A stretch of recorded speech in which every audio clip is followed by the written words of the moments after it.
Hello everyone, இந்த வீடியோவில் நாங்கள் வாட்ஸ்அப்பில் ஒரு ஃபோட்டோவை ஹை குவாலிட்டி ஹை ரிசொல்யூஷன் அதாவது ஒரிஜினலாக எப்படி அனுப்ப போகிறேன்னு சொல்கிறத நாங்கள் இந்த வீடியோவில் பார்க்க போகிறோம்.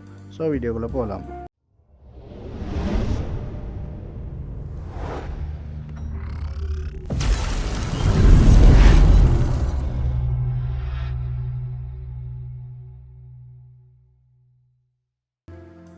இந்த வீடியோ பார்க்குறதுக்கு முதல்ல எங்களோட சேனல் ரீசெண்டாக சப்ஸ்கிரைப் பண்ணி லாஸ்ட்டாக நாங்கள் போட்ட வீடியோ கமெண்ட் பண்ண 3 பேரை பற்றி பார்க்க போகிறோம்.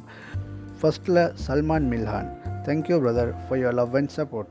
ரெண்டாவது ஷார் ஹக்கீமை பொறுத்தவரையில் எனக்கு தெரிஞ்ச வகையில் ஸ்ரீலங்காலேயே வயசில் சின்ன ஒரு யூடியூபர்னு சொன்னால் அது ஷார் ஹக்கீமாக தான் இருக்கும். நீங்களும் இன்ட்ரெஸ்டாக இருந்தீங்கன்னு சொன்னால் ஷார் ஹக்கீம்ன சேனலை விசிட் பண்ணி பார்க்கலாம். மூணாவது Muhammad Jakki, thank you brother for your love and support. So guys, இதை மாதிரி இதுக்கு போகிற எங்களோட சேனலை சப்ஸ்கிரைப் பண்ணி நாங்கள் போடக்கூடிய வீடியோஸை கமெண்ட் பண்ணுற 3 பேரை நாங்கள் ரெண்டமாக செலக்ட் பண்ணி நாங்கள் இதுக்கு போடக்கூடிய ஒவ்வொரு வீடியோஸ்லேயும் இன்ட்ரோவில் ஷவுட் அவுட் பண்ணுவேன். ஸோ இப்போ நாங்கள் எங்களோட வீடியோவோட மெயின் கண்டென்ட்டுக்கு போகலாம்.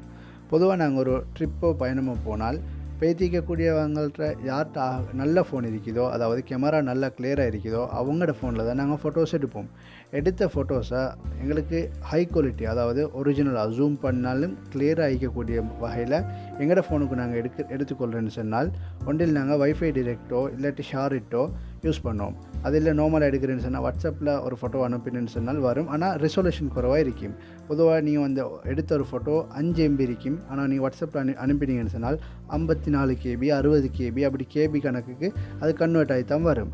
ஸோ அந்த ஹை குவாலிட்டி ரிசொல்யூஷன் எடுக்கிறதுக்கு ஃபோன் ரன்னிங் கிட்டே இருந்தால் மட்டும்தான் என்கிட்ட பாசிபிள் சாத்தியம்.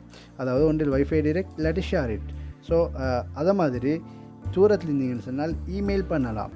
அதை விட எங்களுக்கு லேசாக வாட்ஸ்அப்பில் எப்படி ஒரு டாக்குமெண்ட் ஃபைலாக அதாவது ஒரு இமேஜ் ஃபைலை எப்படி ஹை குவாலிட்டி ரிசொல்யூஷனில் அனுப்புகிறேன்னு சொல்கிறது தான் நாங்கள் இந்த வீடியோவில் பார்க்க போகிறோம். ஸோ காய்ஸ், உங்களோட வாட்ஸ்அப்பை ஓப்பன் பண்ணிவிட்டு நான் இப்போ ஒரு ஃபோட்டோ வந்து இதில் அனுப்பியிருக்கிறேன். இந்த அனுப்பின ஃபோட்டோவை நான் ஜூம் பண்ணி காட்டுறேன். இது கிளியராக தான் இருக்குது. நான் இது கேமராவில் கேப்சர் பண்ணதுனால இந்த ஃபோட்டோ நல்லா கிளியராக இருக்குது. ஆனால் இதை விடவும் இந்த ஃபோட்டோட ஒரிஜினல் ஃபைல் நல்லா கிளியர். இதில் ஒரிஜினல் ஃபைலை நான் இப்போ டாக்குமெண்ட்டை எப்படி அனுப்புகிறேன்னு சொல்லிட்டு நான் அனுப்பி காட்டுறேன். இதில் வந்து நாங்கள் டெக்ஸ்ட் மெசேஜ் டெக்ஸ்ட் மெசேஜ் பண்ணுவோம். அது இல்லாமல் ஒரு ஃபோட்டோவை நான் அனுப்புகிறேன்னு சொன்னால் இந்த பின் மார்க்கு கிளிக் பண்ணி இதில் இமேஜ் ஃபைலை நாங்கள் கொடுப்போம். அது இல்லாமல் இதில் வித்தியாசமாக இந்த டாக்குமெண்ட்னு சொல்லிட்டு ஃபஸ்ட்டாக இருக்குது. அதை நாங்கள் கிளிக் பண்ணின்னு சொன்னால் வீடியோ வரும். டாக்குமெண்ட்னு சொன்னால் பொதுவாக PDF அதை மாதிரி வேர்ட் டாக்குமெண்ட் அப்படி டாக்குமெண்ட்ஸ் தான் இதில் காட்டும். நாங்கள் வந்து இதில் வந்து மேலே ப்ரௌஸ் அதர் டாக்ஸ்ன்னு சொல்கிறத கிளிக் பண்ணி அப்படி கிளிக் பண்ணுன்னு சொன்னால் இப்படி எங்கள்கிட்ட இருக்கக்கூடிய எல்லா ஃபோட்டோஸ் ஃபைல்ஸ் எல்லாம் வரும். அதில் நாங்கள் வந்து இன்ட்டு ஒரு 3 லைன் ஒன்று இருக்குது இந்த மேலே கோர்னரில்.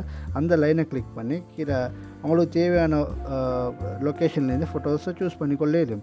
இதில் நான் டவுன்லோட்ஸில் வைத்து எடுத்துக்கொள்கிறேன். டவுன்லோட்ஸில் வைத்து இந்த ஃபோட்டோ நான் சூஸ் பண்ணுறேன். இப்போ சென்ட் பண்ணுவேன்னு சொல்லிட்டு கேட்டிருக்குது. இந்த ஃபைலை நான் சென்ட் கொடுக்குறேன். இப்போ இந்த ஃபோட்டோ வந்து 0.94 MB 1.94 MB இந்த ஃபோட்டோ இது பெய்த்து கொண்டிருக்குது. பெய்த்ததுக்கு பிறகு இது வந்து வளமையாக போகிற ஃபோட்டோஸ் மாதிரி இல்லாமக்கி ஒரு டாக்குமெண்ட் ஃபைலாகவே போகும். அதாவது எங்களுக்கு ப்ரிவியூ இருக்காது. இப்போ மேலே அனுப்பின ஃபோட்டோலாம் ப்ரிவியூ இப்படி பார்த்துக்கொள்ளேன். இது வந்து நான் கிளிக் பண்ணி தான் பார்க்க வேண்டி வரும். ஸோ நான் கிளிக் பண்ணி இதை ஓப்பன் பண்ணி காட்டுறேன். இப்போ நான் இதை ஜூம் பண்ணுறேன். எவ்வளோ கிளியராக இருக்குதுன்னு சொல்கிறத அவ்வளோ பார்த்துக்கொள்ளேன் இந்த ஃபோட்டோ. ஸோ இதை மாதிரி சின்ன விஷயங்களை எல்லோரும் சொல்லித்தரதில்லை. ஸோ நான் இதை வந்து ஒரு வீடியோவை பண்ணலாம்னு சொல்லிட்டு டிசைட் பண்ணி இன்றைக்கி இந்த வீடியோவை மேக் பண்ணிக்கிறேன். இந்த வீடியோ உங்களுக்கு பயனுள்ளதாக இருந்ததுன்னு சொன்னால் அடுத்தவங்களும் இதனால் பயனடைகிறதுக்காக வேண்டி இந்த வீடியோவை மறக்காமல் ஷேர் பண்ணுங்கள். ஸோ இந்த வீடியோவை பார்த்த எல்லாருக்கும் தேங்க்யூ. இதை மாதிரி பல பயனுள்ள வீடியோக்கள் இந்த சேனலில் வர இருக்குது. அதற்காக வேண்டி நீங்கள் இந்த சேனலை சப்ஸ்கிரைப் பண்ணி பக்கத்தில் உள்ள பெல் ஐக்கனை கிளிக் பண்ணுறதன் மூலமாக நாங்கள் போடக்கூடிய எல்லா வீடியோக்களையும் உங்களோட ஃபோனுக்கு கண்டினியூஸாக வரும். தேங்க்யூ.